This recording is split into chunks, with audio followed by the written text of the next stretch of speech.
1994 সালে প্রতিষ্ঠার মাত্র 2 বছরের মধ্যে 1996 সালে আফগানিস্তানের দখল নেয় তালেবান। তারপর থেকে আফগানিস্তানের শৃঙ্খলা এবং শান্তি প্রতিষ্ঠায় কাজ করছিল তালেবান। সে সময় আফগানিস্তানের মানুষ তালেবানকে পছন্দ করলেও পরবর্তীতে ইসলামী শরিয়া অনুযায়ী বিভিন্ন ধরনের আইন নিয়ে আসার কারণে অনেক মানুষের মধ্যে ক্ষোভ সৃষ্টি হতে থাকে। 2001 সালে যুক্তরাষ্ট্রের নেতৃত্বে আফগানিস্তানের ক্ষমতা থেকে তালেবানকে একরকম জোরপূর্বক ক্ষমতাচ্যুত করা হয়। তার প্রায় 20 বছর পর 2021 সালে যুক্তরাষ্ট্র তালেবানের সাথে একটি শান্তি চুক্তির ঘোষণা দেয় এবং তারই প্রেক্ষিতে যুক্তরাষ্ট্র জানায় আফগানিস্তান থেকে তাদের সকল সেনা প্রত্যাহার করা হবে। সে সময় ধারণা করা হচ্ছিল মার্কিন সেনা প্রত্যাহারের কারণে 6 মাসের মধ্যেই হয়তো আফগানিস্তান দখল করবে তালেবান, কিন্তু অবিশ্বাস্য দ্রুতগতিতে মাত্র কয়েক সপ্তাহের মধ্যে আফগানিস্তানের দখল নিয়েছে তালেবান। স্ট্রিম দ্য ওয়ার্ল্ডের আজকের এই ভিডিওতে তালেবান কে বা কারা এবং কিভাবে তাদের উত্থান হলো তা সম্পর্কে জানব।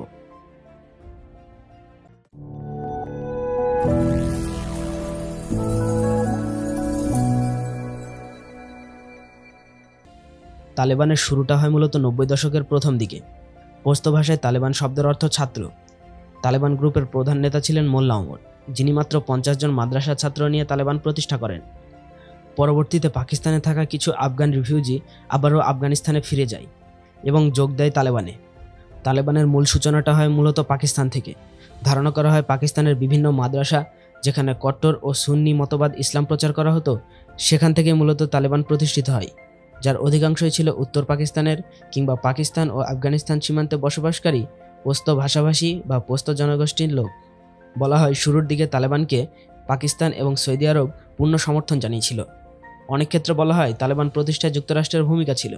এটি হয়তো যথেষ্ট সত্যি না, কিন্তু অনেক ক্ষেত্রে যদি আমরা আফগানিস্তানের দিকে দেখি তাহলে অনেকভাবে এটিকে সম্ভব মনে হয়। কারণ যে সময় আফগানিস্তানের গণতন্ত্র ফেরানোর চেষ্টা করা হচ্ছিল, সে সময় যুক্তরাষ্ট্র কট্টর ইসলামবাদী আরেকটি গ্রুপ মুজাহিদিনকে অস্ত্র সাপ্লাই দিয়ে আফগানিস্তানের ক্ষমতায় বসতে সাহায্য করে। ক্ষমতায় যাওয়ার পর মুজাহিদিন যুক্তরাষ্ট্রের বিরুদ্ধে যেতে শুরু করে। সে কারণে ধারণা করা হয় সে সময় তালেবান প্রতিষ্ঠার ক্ষেত্রে যুক্তরাষ্ট্রের অনেক বড় ভূমিকা আছে। 1994 সালে আফগানিস্তানের কান্দার প্রদেশে তালেবান প্রতিষ্ঠিত হবার কিছুদিনের মধ্যেই তারা শক্তিশালী হয়ে উঠতে থাকে এবং কিছুদিনের মধ্যেই তারা ঘোষণা দেয় তারা আফগানিস্তানের ক্ষমতায় আসলে পুরো দেশ জুড়ে তারা কঠোর শরিয়া শাসন জারি করবে। প্রতিষ্ঠার 1 বছরের মধ্যেই 1995 সালে তারা ইরান সীমান্তবর্তী আফগানিস্তানের প্রদেশ হেরাত দখল করে নেয়। তারপর 1 বছরের মধ্যেই 1996 সালে তালেবান আফগানিস্তানের রাজধানী কাবুলও দখল করতে সক্ষম হয়। সেই সাথে মুজাহিদিন সরকারের পতন ঘটিয়ে তারা নিজেদের সরকার প্রতিষ্ঠার মাধ্যমে ইসলামিক এমিরেট অফ আফগানিস্তান প্রতিষ্ঠা করে। মুজাহিদিনরা মূলত 80-র দশকে সোভিয়েত ইউনিয়নের বিপক্ষে প্রতিরোধ গড়ে তোলে এবং মুজাহিদিনরা নিজেদের সরকার প্রতিষ্ঠা করে। যখন সোভিয়েত ইউনিয়ন আফগানিস্তান ছেড়ে চলে যায়, তখন মুজাহিদিনদের মধ্যে নিজেদের অন্তর্দ্বন্দ্ব শুরু হয়। শুরুর দিকে মুজাহিদিনরা আফগানিস্তানে কিছু ভালো কাজ করলেও পরবর্তীতে তাদের কর্মকাণ্ড মানুষের কাছে পছন্দ হচ্ছিল না। সে সময় আগমন হয় তালেবানের। প্রতিষ্ঠার কয়েক বছরের মধ্যে তারা কাবুল দখল করে নিজেদের সরকার গঠন করে এবং 1998 সাল নাগাদ তারা আফগানিস্তানের 90% এলাকা দখল করে নেয়। শুরুর দিকে আফগানিস্তানের সাধারণ মানুষ তালেবানকে সমর্থন জানিয়েছিল, কারণ আফগানিস্তানে তালেবান ক্ষমতায় আসার পর পরিস্থিতি অনেকটাই শান্তিপূর্ণ হচ্ছিল। সে সময় তালেবান সাধারণ মানুষের শান্তিপূর্ণভাবে চলাচল নিশ্চিত করছিল, আইন শৃঙ্খলা নিয়ে কাজ করছিল এবং ব্যবসা বাণিজ্য সুষ্ঠুভাবে করার সুন্দর পরিবেশ সৃষ্টি করে দিয়েছিল। কিন্তু সময়ের সাথে সাথে তারা শরিয়া বা ইসলামিক আইন প্রতিষ্ঠার মাধ্যমে তারা অনেক সমালোচিত হতে থাকে।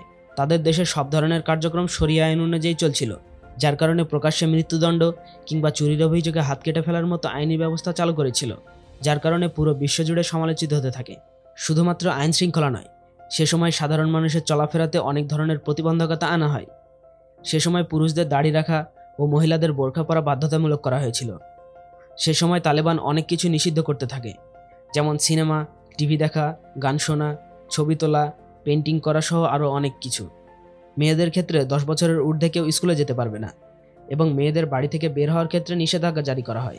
মেয়েদের বাড়ি থেকে বের হতে হলে কোনো পুরুষ নিকটাত্মীয়র সঙ্গে থাকা আবশ্যক করা হয়। শুধু সাধারণ মানুষের জন্য নয়, তালেবান পুরো বিশ্বজুড়ে বিভিন্ন ধরনের উগ্রবাদকে আশ্রয় দিয়ে আসছিল। সে সময় পুরো বিশ্বজুড়ে তালেবানের বিরুদ্ধে বহু মানবাধিকার লঙ্ঘনের অভিযোগ ওঠে। সেই সাথে কিছু সাংস্কৃতিক ঐতিহ্য ধ্বংসেরও অভিযোগ ওঠে, যার মধ্যে সবচেয়ে বড় উদাহরণ হচ্ছে 2001 সালে ধ্বংসকৃত বামিয়ান বুদ্ধের মূর্তি। তারপর থেকে পুরো বিশ্বজুড়ে তালেবানের বিরুদ্ধে আওয়াজ উঠতে শুরু করে। কিন্তু সে সময়েও তালেবানকে 3টি দেশ সমর্থন জানিয়ে আসছিল। তার মধ্যে অন্যতম হলো পাকিস্তান। তালেবানের অধিকাংশ সদস্যই পাকিস্তানের কোনো না কোনো মাদ্রাসা থেকে শিক্ষা নিয়েছে। সেই সাথে সৌদি আরব এবং ইউনাইটেড আরব আমিরাত তালেবানকে পূর্ণ সমর্থন জানিয়ে আসছিল। শুরুর দিকে পাকিস্তান তালেবানকে সমর্থন জানিয়ে আসলেও পরে পাকিস্তানের উপরে ছোট বড় অনেক হামলা চালাতে থাকে তালেবান। তার মধ্যে সবচেয়ে বড় হচ্ছে সে সময়ের স্কুল ছাত্রী মালালা ইউসুফজাইকে উদ্দেশ্য করে গুলি করে তালেবানের জঙ্গিরা।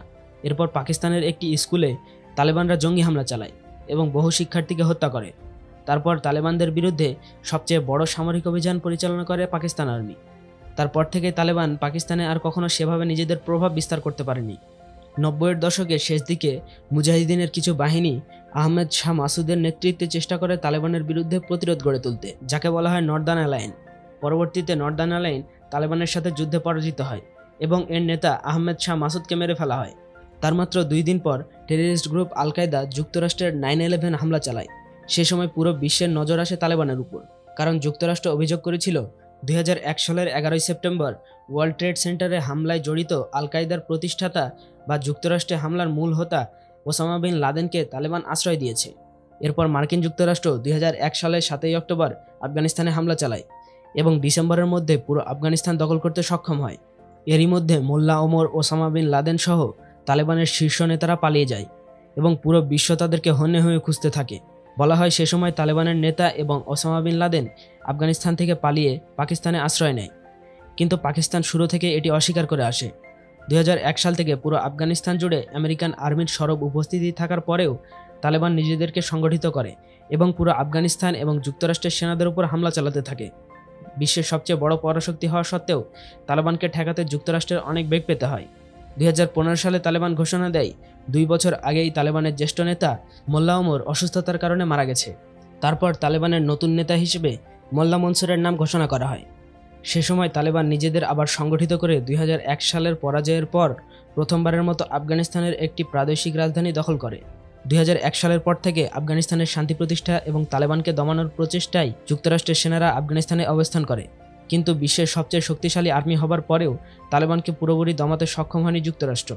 প্রায় 20 বছর ধরে যুক্তরাষ্ট্রের সেনারা আফগানিস্তানে যুদ্ধ চালিয়ে যাবার কারণে হাজার হাজার যুক্তরাষ্ট্রের সেনা মারা যায় এবং যুক্তরাষ্ট্রের খরচ হয় প্রায় $2 ট্রিলিয়ন বেশি, যা বাংলাদেশি টাকায় 16,98,00,00,000 টাকারও বেশি, যা বাংলাদেশের বর্তমান বাজেটের থেকে প্রায় 29 গুণ বেশি। 2020 সালে যুক্তরাষ্ট্রে যখন ডোনাল্ড ট্রাম্প ক্ষমতায় ছিলেন, সে সময় তিনি ঘোষণা দেন তালেবানের সাথে শান্তি আলোচনা চালিয়ে যাবেন।